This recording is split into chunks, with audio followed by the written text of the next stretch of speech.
Kelev the Wonder Dog Saves Chanukah by Gary Mark Belenke. In a small village near the city of Chicago, Shira lived with her mother, her father, her big sister Rachel, and her cuddly little black cocker spaniel Kelev. Kelev was Shira's wonder dog. He had amazing powers. He could hear any sound anywhere in the house, whether it was the television being turned on or the mail being delivered. If food fell toward the floor, Kelev would catch it, even if he had been asleep on Shira's bed. He would fly above the stairs and snatch it as it dropped. Everyone else thought he ran down the stairs, but Shira knew better. He flew. Kelev could see a rabbit, a squirrel, or a cricket long before anyone else. He would stare, he would glare, and then before you knew it, he would be there. He didn't want to hurt them, he just wanted to play. That was how Shira imagined her Kelev the Wonder Dog. He was a gift from her parents last year for Chanukah and was a floppy-eared, black and white stuffed animal that looked like a cocker spaniel. He was the best present a 9-year-old girl ever received.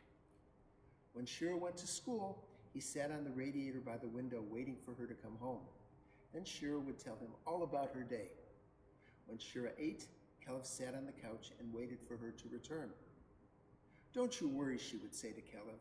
"When I'm done, you can help me with my homework." The night before Chanukah, Shira climbed into bed and snuggled up to her pillow in her Kelev. Mom and Dad came in to kiss her goodnight. "Tomorrow night is Chanukah," said her father. Her mother tucked the blanket around Shira and Kelev and said, "Tomorrow we'll light the first candle and then eat latkes for dinner.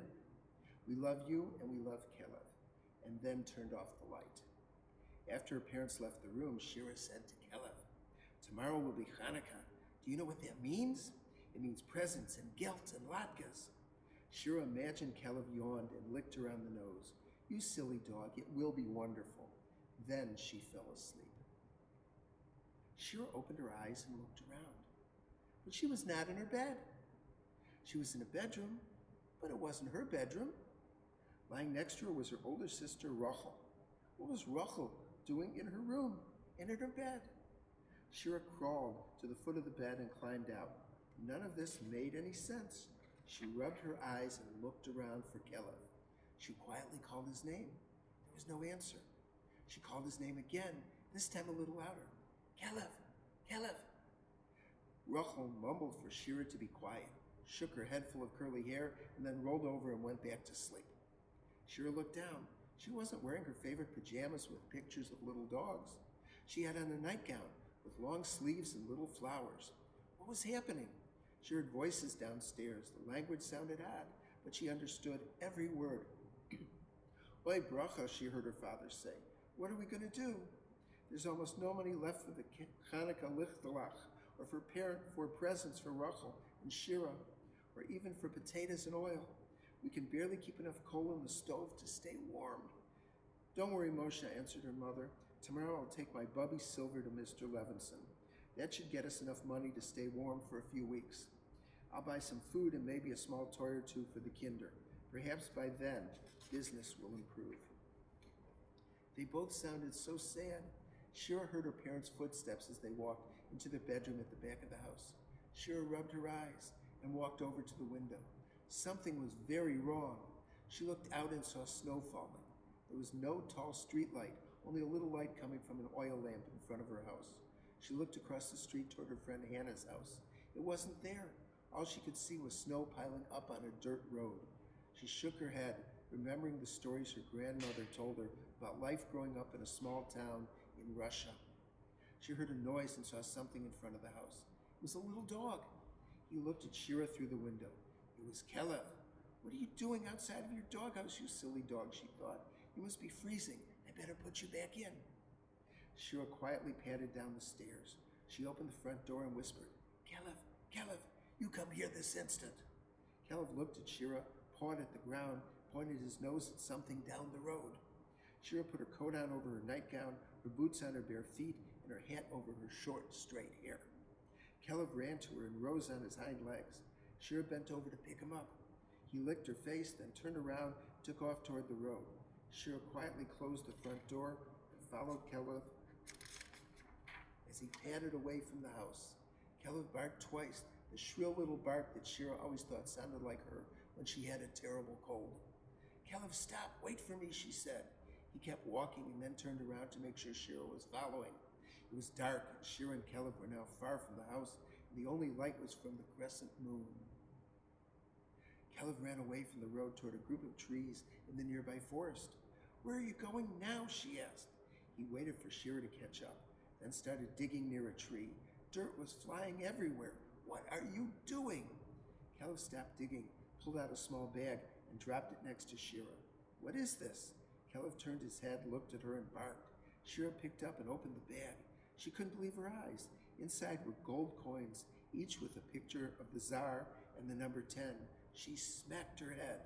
Oi, Gewalt, this is a lot of guilt. How did you find this? Why is it here? Who does it belong to? Kelev cocked his head to one side and looked at Shira, who said, It's dark and cold. Let's go home. This bag of gelt isn't ours, and we better not take it. She climbed a tree and tied a bag to a branch hidden behind an old nest. I'll tell Mama and Tata about it in the morning. Shira shook her head. Why did she call her parents Mama and Tata? They were mother and father. This was so confusing. Shira turned to head home when she heard people talking.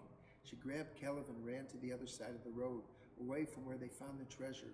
They hid behind bushes so no one could see them. There were two men, one with a cloth bag thrown over his shoulder. Alexander, said the taller one. Where do you think he buried the coins? I'm sure they're somewhere in this forest. I don't know, Pieter, answered the shorter man who carried a shovel. We overheard Boris before the authorities arrested him, saying he buried the coins he stole somewhere near the road just before this little town. It's too dark to dig now. Besides, it's been a long walk from the city, and I'm tired. Alexander, you're right. We've been walking since daybreak, and I too am tired and hungry. Let's find a place to rest, start a fire to warm some food, and sleep. We don't need to hurry. We'll look for the money tomorrow. Boris will be busy in prison for a few years. He can't use the money. Why shouldn't we? The two men laughed as they walked away from where Shira and Kelev were hiding. Shira spoke to her puppy. Kelev, did you hear what they said? This was the gelt stolen in a bank robbery. Let's go home and tell Mama and Tata. Kelev barked his hoarse little yip and cocked his head. Kelev, you're right. What if they will be angry at me for running out of the house in the middle of the night? They returned home and Shira opened the door to let Kelev in. Then she remembered Tata would not allow him in the house. Kelev trotted over to a little doghouse in the yard. Stay warm, she said. After taking off her boots, coat, and hat, Shira quietly climbed the stairs and then popped back into the warm bed next to her sister. Before she could count to 3, she was asleep. Shira awoke with her sister shaking her. Wake up, sleepyhead, said Rachel. It's late. Tata's already at work and Mama wants us to help her with the shopping. And you know what this evening is? It's Chanukah. I'm so tired, groaned Shira. I feel like I didn't sleep last night. It doesn't matter, said Rachel. Mama let both of us sleep a little later, and now we need to get dressed and have breakfast. Shira got up and washed her face and hands in the bowl in the bedroom. She put a comb through her hair and put on her brown winter dress and warm socks. Any memory of the clothes in her previous life was now gone. Rachel dressed too, and they bounded down the stairs to their bedroom. Mama was waiting for them in the kitchen with a breakfast of dark rye bread, jam, and hot tea. Kinder, Mama said, eat your breakfast. This will be a busy day. We're going to have to go to town. I have business with Mr. Levinson. Then we'll stop by Tata's shop, and after that buy grain, vegetables, potatoes, oil for cooking, and candles for the menorah. You can help me pull the cart home. Shira and Rachel nodded, but were worried. Mr. Levinson was a scary man. Nobody seemed happy walking into his store, and he always had a scowl on his face. Never looked like people bought anything. They carried items in, but walked out empty-handed. Mama was in such a hurry. Shira decided not to mention the gelt in the forest. Would she even believe her?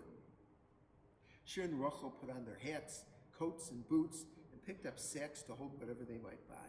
Mama was holding a heavy box that clinked when it moved. She placed it carefully into the cart and walked to the gate that led to the road toward the village. Shira turned around and saw Kelev looking at her from his doghouse. She threw him a piece of bread, put her fingers to her lips, telling him to be quiet. Then Shira and Rachel and Mama left the yard and headed up the road. Mama pulled the cart, and Shira and Rachel walked on either side for the short walk to the stores surrounding the outdoor market. Their father was a tailor in one of the stores. The largest building was owned by Mr. Levinson. Shira and Rachel silently watched as Mama placed the box on the table. A man with a large beard and even larger belly walked toward them. "Can I help you?" "I'm Mrs. Rabinowitz. Your husband is Moshe the tailor." Mama softly responded, "Yes." "He does good work," said Mr. Levinson. "It's a shame business is slow." He spread his hands out in front of him. "It's slow for everyone, and all of us are suffering." Shira thought Mr. Levinson didn't look like he was suffering. Mr. Levinson pointed toward Shira and Rachel. "These are your children?" he asked. "Yes, sir," my mama answered and pointed to the taller child. "This is the oldest Rachel, and then to the smaller child. And this is Shira." "Shana Kinder," he said, and patted each of them on the head. "It's a shame children suffer when things get bad for the parents. So, Mrs. Rabinowitz, what can I do for you?"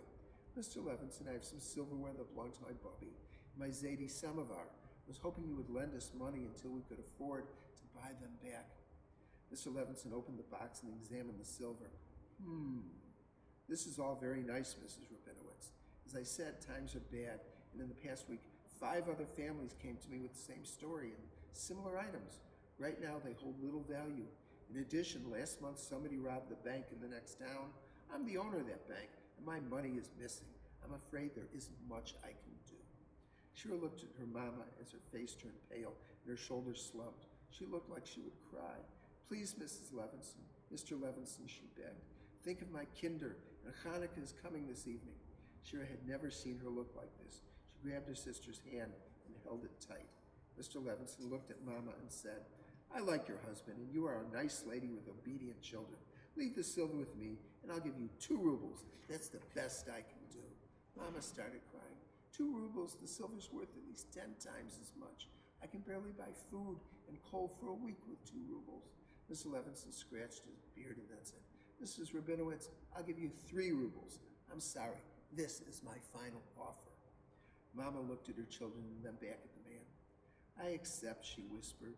He handed her the 3 rubles. She kissed the box and turned around. "Come, Kinder," she said. Then they walked out of the store and over to the tailor shop. Tata hugged Rachel and Shira, and then Mama told him what Mr. Levinson said. With a grim look, he told Mama to buy just enough food and coal for a few days. He didn't mention oil or candles or presents. Rachel and Shira understood.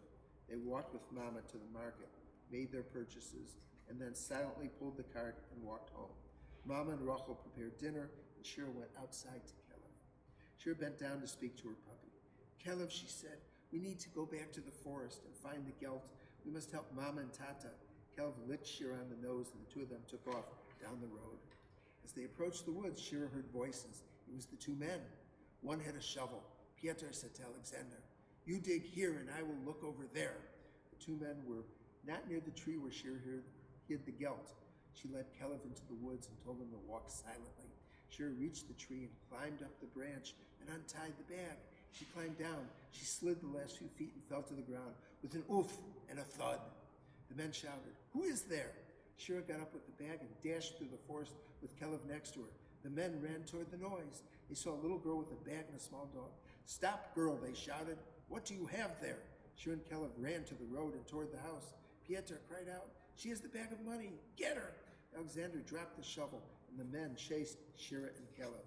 As they approached their house, Shira screamed, "Mama, Rachel, help!" Mama and Rachel looked out the window and saw such a sight. A little girl running with a bag in her hand, a dog beside her, and 2 men close behind. Mama shouted, "Rachel, grab your coat!" And they ran toward the town, yelling and screaming. Shira was tired and gave the bag to Kelev as he could run faster.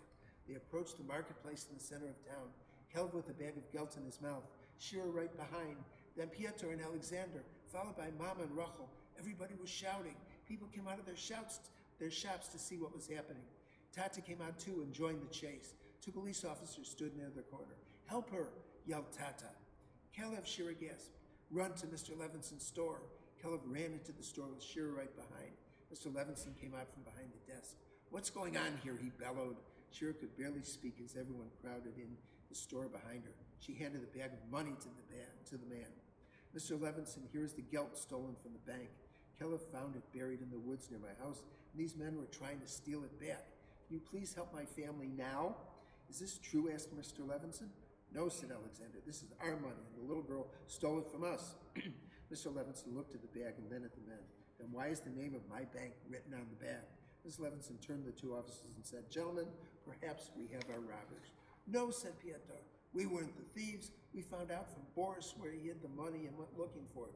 Mr. Levinson opened the bag and counted the coins. He announced this was the money stolen from the bank, and the officers took the men away for questioning. He looked at the family, still trying to catch their breath. Thank you very much, Shira. You are a brave little girl. Bent over and patted Kelev. You have a smart and brave little dog. Mr. and Mrs. Rabinowitz, you are hard workers and have raised wonderful children. Now that I have my gelt back, I'll tell you what I'll do. He walked to his office and came back with a box of Bubby silver. Here, take this, he said. It is more value to you than to me. Then he reached into the bag and pulled out 3 10-ruble coins. Here is the reward for finding the stolen gelt. Now you can have a good Chanukah. Mom and Tata were so excited, they shook Mr. Levinson's hand, grabbed Rachel and Shira and hugged them until it hurt. 30 rubles would make for a good Chanukah indeed. Tata went back to work. Mama, Rachel, and Shira went to the market and bought more food than had been in their house for a long time. Later, Tata bought presents for the children. That evening, they said the holiday prayers, lit the shamash and the first candle, and had a nice dinner with latkes and sauerkraut. Then Tata brought out the presents for Shira and Rachel. It was so exciting.